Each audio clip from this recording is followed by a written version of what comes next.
Always heard the term facts tell but stories sell, and that's always going to be true no matter what platform, no matter what medium or post you're using on social media, especially on Facebook.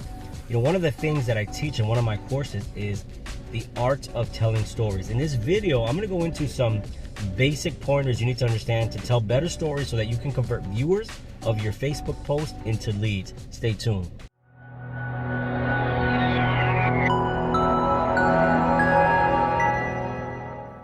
Hey guys, Tony Fernandez with Social Lead Hub. Guys, we're just a hub of resources, tools, and information to help network marketers generate leads on social media.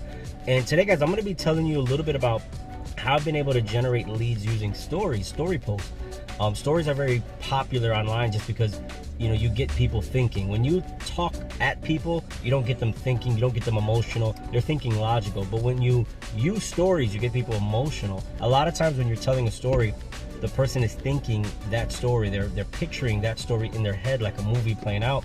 And then a lot of times when you tell stories, people input themselves in that story, and then they can relate to it a little bit more, and they understand the journey of what you're talking about. You know, when I first got into network marketing, my biggest mistake that I see a lot of network marketers make is I started, you know, posting information online on Facebook, talking at people. But when I made the switch of telling a story, and in my story I would share and come across, that's when I started to see traction. I started to get, you know, leads. I remember there was a time where I did a story Facebook Live. So I went live, I was telling a story online, and I immediately got a DM, and the gentleman who DM'd me said, hey, I want your service, I want to move forward. And we closed them right then and there. Even when I'm closing people in my main business and I sit down, I don't use logic, I don't use facts. I just say, hey, here's a story, let me share a story, and I sell and I close. So here's a few things that you have to understand when telling a story, and some call it the hero's journey. Now, if you're familiar with the hero's journey, it's pretty simple. It's somebody who was in a position, usually struggling, or they wanted change, or they were just in a suffering position, right? And it can be anything. It can be financially, health, it could be any type of situation, emotional. And they went through this journey, right? They went through this journey. They found something. They went through this journey, ups and downs, and they've either triumphed or they're headed towards triumph at the end. Now, I'm going to have you take a step back, and I want you to picture how many times you've posted something about a product or service, or you've posted something online where it's like, hey, buy this product, but it didn't connect with the people because you were speaking at them. But what you could have done is you could have converted that post into something where it led to your product, but a story. You know, and I'm going to give you an example. Let's say that, you know, you're with a network marketing company and they do health and wellness. Well, a lot of times what we see, and when I coach people, is what I see on their profile is just this product, right? They take a picture with the product, they put the product in the background, they're just always talking about the product. It doesn't connect well with many people. You know, you're just kind of putting the product name in front of people. They're mentioning all the ingredients, and again, that's more logical, that's more facts. But what you can do, and this is what I recommend, is start collecting stories, right? Either digitally online or in a notebook. And those will be the stories that you tell, whether it be your own story, or let's say that you know somebody in your company who has a testimony. Well, what I like to do is I like to just collect those testimonies and those stories, and I like to intricately write them out where it gets people interested, but it gets people curious without giving the whole movie away, right? And what I mean by that is I'll tell the whole journey. You know, for example, you know, this woman, Sally was, you know, she was dealing with energy, she was dealing with low self-esteem, she was dealing with a little bit of depression, and you know, she tried everything. She went to the gym, she tried, you know, group sessions with friends, she tried a book club, all these things.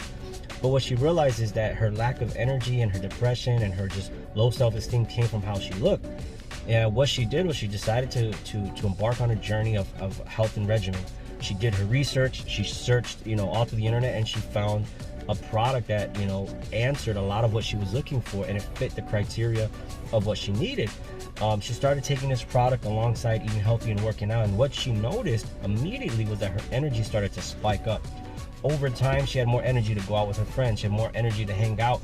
Her self-esteem slowly started coming back to the point where now, you know, Sally is a person who speaks in front of people, motivates individuals, and now she's somebody who has gained herself back, and her, you know, her self-esteem, her self-respect.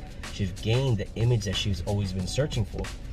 You see, that story without a pitch, without saying, and this is the product, will get more people responding and DMing you saying, what are you talking about? What did Sally take with this woman that you know?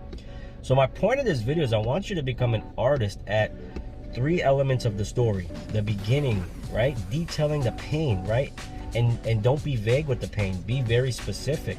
Don't use vague words like struggle. Say dealt with, specifically name struggles anytime you tell a story, because what you're doing is those are words that are going to instantly connect with somebody who's watching that video, reading that post. If you say, you know, wanted change, that's too vague, right? There's so many things that we could change. But if you say self-esteem, if you say low energy, if you say things like depression, the people who are dealing with it can relate to it they're gonna look at that post. They see that word and they say, man, I'm dealing with this. Then they're gonna read the journey. The journey is ups and downs. It's never perfect. It's never they took the product and a day later. It's you describe the journey that they went through, and then you paint the picture of where they are now or where they're soon going to be. And that picture usually, you know, basically is what is helping that pain that at the beginning. It's resolving that pain or is relieved some of it. So I wanted to bring that up because in network marketing and social media marketing, especially on Facebook, you have Facebook Live, you have Reels, you have your stories, your Facebook stories, and these are great ways for you to create content that tells stories. So if you want to learn more and go deep, intricately deep on, you know, the different type of stories to tell, the different type of characters that you can tell, the different formats of stories, so you can build an arsenal of just different type of stories. In my course, the Ultimate Social Media Launch Kit for Network Marketers, I believe it's day 2. I actually go into the different type of stories that exist, the different type of characters, and I go deep into how you can use that to help you grow your network marketing business. So I'll leave the link below so you can have access to my course. As always, your success is important to me. Don't forget to hit that subscribe button and that notification bell. As always, your success is important to me. Peace.